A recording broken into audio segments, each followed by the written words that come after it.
Hello, welcome to Claire's Food Haven, Mum's Mondays. Today I'm going to make an old-fashioned pudding called Queen of Puddings. It's basically a bread pudding, but unlike bread and butter pudding, it's a more elaborate preparation process because you make the bread into breadcrumbs, you separate the egg whites and egg yolks, and you use the egg yolks to make a custard, and you bake that in the oven, and then when that's set, you put a layer of jam on top, and then you make a meringue topping with the egg whites that you've saved, and then you bake it again. So it's quite a complicated process, but it's not an expensive pudding to make, and hopefully you'll enjoy making a queen of puddings. So I'll just run through the kit and equipment that I've got and the ingredients. So I've got two types of mixers here, as you can see. I've got a food processor that I'm going to use to whiz up the breadcrumbs. And then I've got a hand mixer, which I'm going to use to whisk up the egg whites for the meringues. I've got a saucepan to heat up the milk. And I've got various bowls to separate the eggs in and what have you. I've got what's called quite poshly a bain-marie. Actually, it's just a dish with some water in it, which I'm going to put the oven dish into so that it cooks more evenly. And then I've got the oven dish itself, that we're going to make the pudding in. So I'm going to butter that shortly.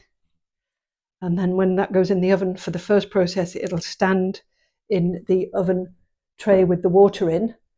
And then when it goes back into the oven for the second time with the meringue on it, it doesn't go back into the water thing. Sorry if I've said too much information at the beginning before getting started. And now I'm going to run through the ingredients. So I'm going to make breadcrumbs, and you can use whatever you've got for your breadcrumbs. I've got one of yesterday's rolls that Alan made, and I've got a bit of crust off a homemade loaf, and I need 100 grams of breadcrumbs. So I've weighed that in advance, and I'm going to make that into breadcrumbs. You need 4 eggs, which you need to be separated out, the egg yolk from the egg white, and we'll do that a bit later. You need 550 mils of whole milk, that's a pint of milk. You need 50 grams of butter. I've got unsalted butter there. 1 lemon, which you're just going to take the zest off with this little fine grater. We haven't got a lemon zester, but we use that for zesting a lemon. And then we've got some sugar. We've got 2 separate lots of sugar, 40 grams to put in the initial breadcrumbs custard mix, and then 150 grams to put into the meringues when we're making that. So I thought it'd be easier for me to put them in 2 separate bowls, and then I'm not fiddling about later on. And then I've got some seedless bramble preserve for the jam layer. I'm not sure how much I'm going to need. I've got half a jar there, but I've got another jar in reserve. So that's the ingredients that we're going to use and the equipment. So I'm going to start by making the breadcrumbs. Making the breadcrumbs is quite a noisy process, so forgive me.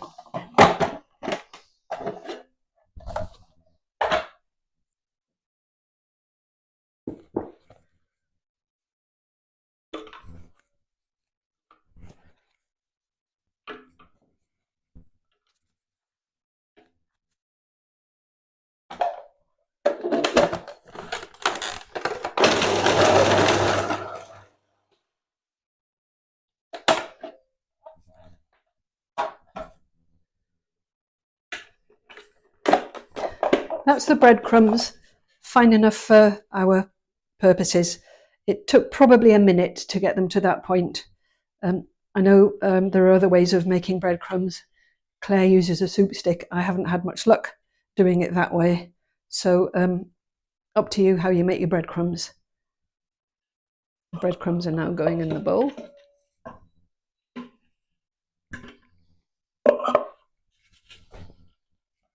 And we've finished with this mixer.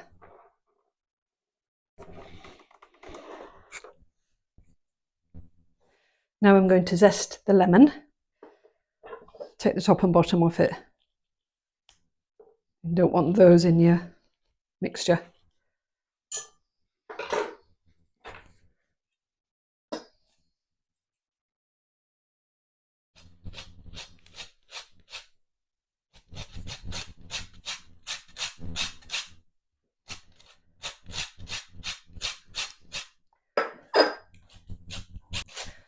This is an unwaxed lemon, which is better for zesting.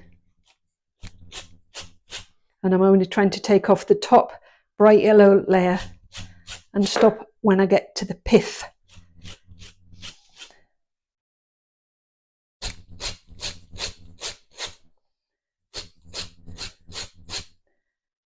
That's the zested lemon. It doesn't look up to much, but it really packs some flavour.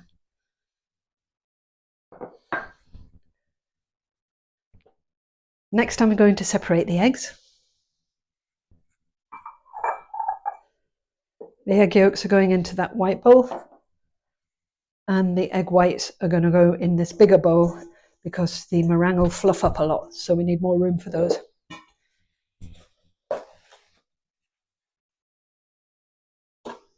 When I crack the egg, the white will come out first, and it's important when you're making meringues not to get any egg yolk into your white. So I'm actually going to start them off in a different bowl in case of accidents, so I make sure that only the egg white goes into my meringue bowl.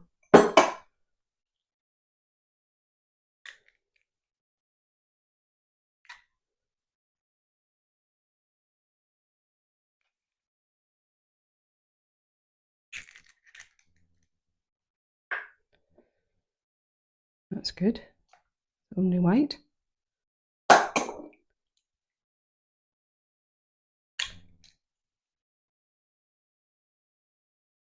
Oh, I'm glad I'm doing it this way because I've got a broken yolk here.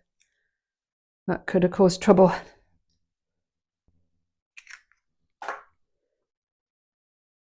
If it had gone into the meringue.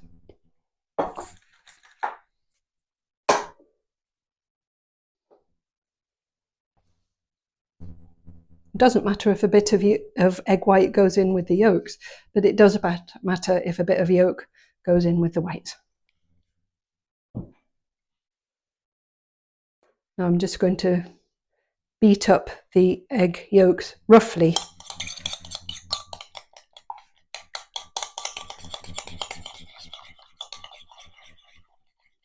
Just to break them up a bit.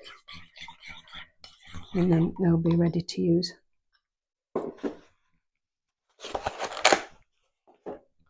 And now I'm going to heat up the milk in a saucepan. Or I better butter this dish first. So we're ready for that when we get there. I've got a little bit of butter on a butter paper, and that's a handy way to butter the dish generously because we don't want it to stick.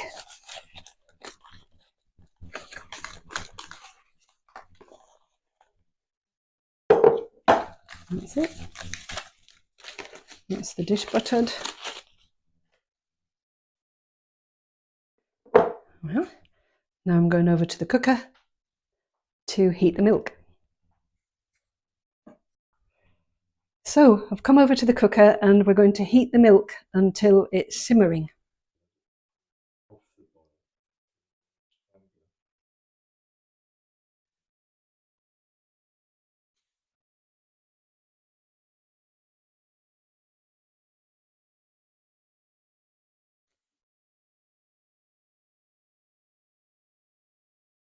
And the milk is just coming up to a simmer. The simmer is just below the boil when it's got a bit of bubbly movement, but it's not actually boiling.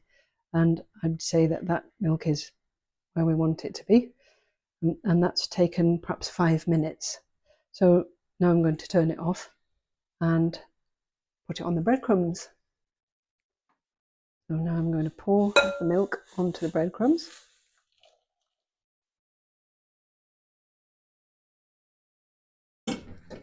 Stir it up. And now I'm going to pour in the 40 grams of caster sugar.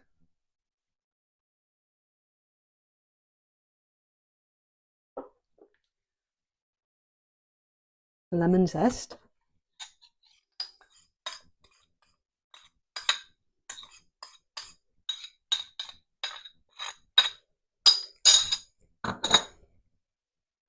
That smells nice and lemony. And the butter. Just going to break up the butter a little bit before I put it in.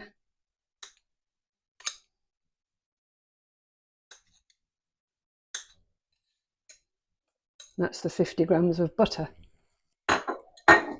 Stir everything round till the butter's melted.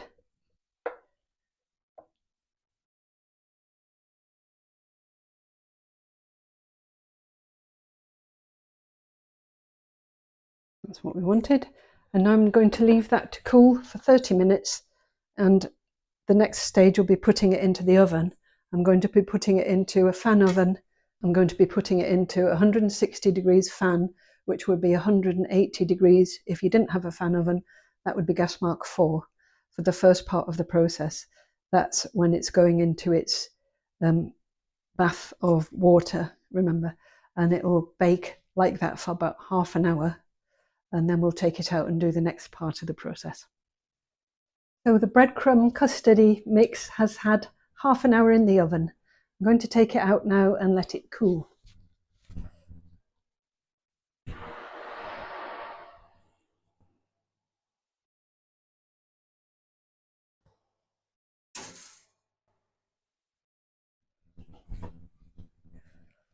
So this is the cooked custardy breadcrumby mix.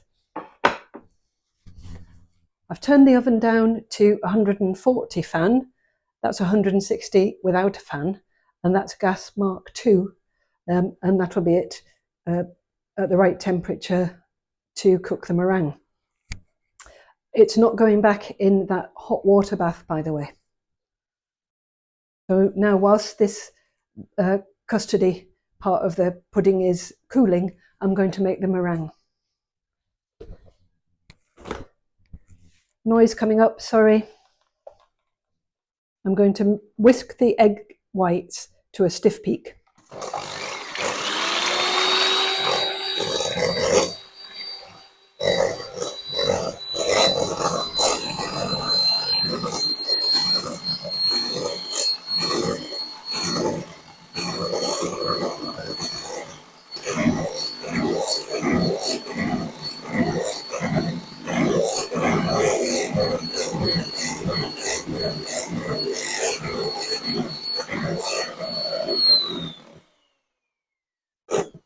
Stiff peaks means that you can form stiff peaks in the bowl, and you can see that that is stiff peaks. Some people say that you can also test it by putting the bowl over your head.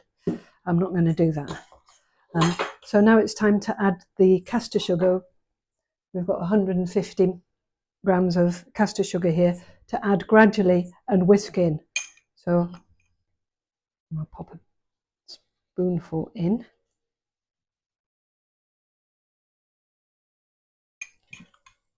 And whisk again.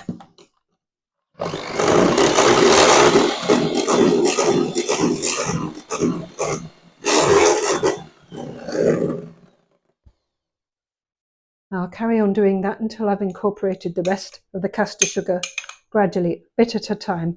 Don't dump it in because you'll spoil it.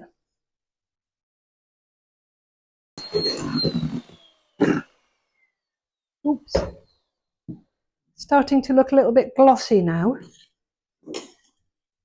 which is what we want. think I'll get 2 more of these sprinkly spoons in.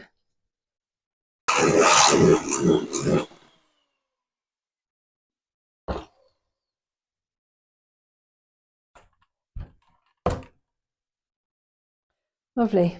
So that's the meringue looking quite glossy now and ready to go on the top of the pudding. But first of all, we've got to put the jam on. I loosened the jam a little bit in the microwave for maybe 10 seconds just to get it to a runny consistency because the custard will be quite delicate and I don't want to spoil it with big blobs of jam.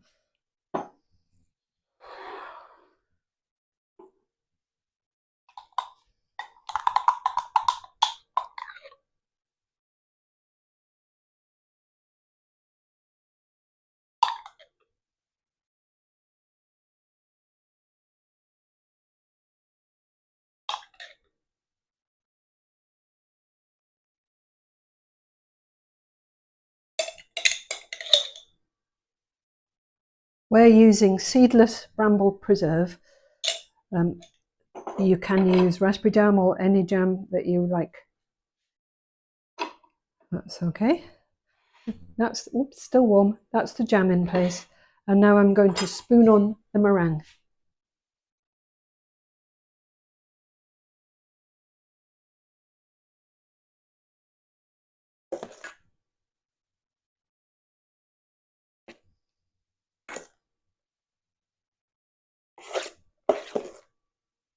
You can pipe the meringue on if you're going for a neat appearance.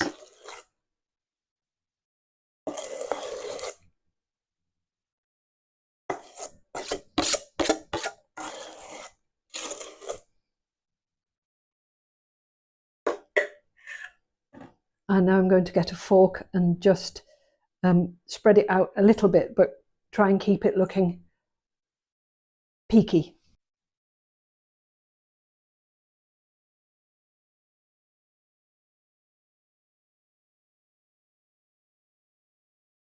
And it's important to get the meringue right up to the sides to seal it. You don't want the jam bubbling up at the sides. So I'm pushing it right to the sides here. I'm going to sprinkle a little bit of extra caster sugar on the top to try and achieve a crunchy looking top. Not too much. That was less than a teaspoon. And now it's going back in the oven for 20 to 30 minutes. I'll check it after 20 minutes and hopefully it'll start to look brown and set.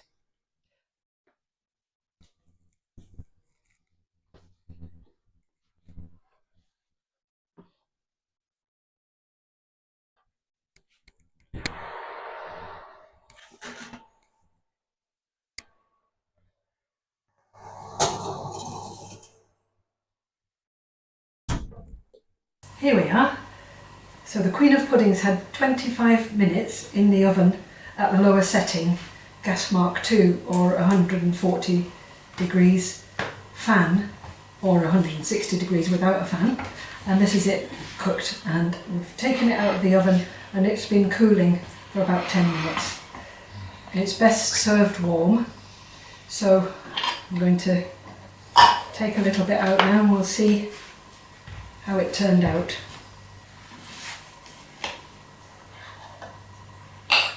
Oh yes. It's pretty jammy and maybe it's a bit too much jam, but it looks pretty good. And I'm going to pop a bit of cream on it. And it's ready to taste.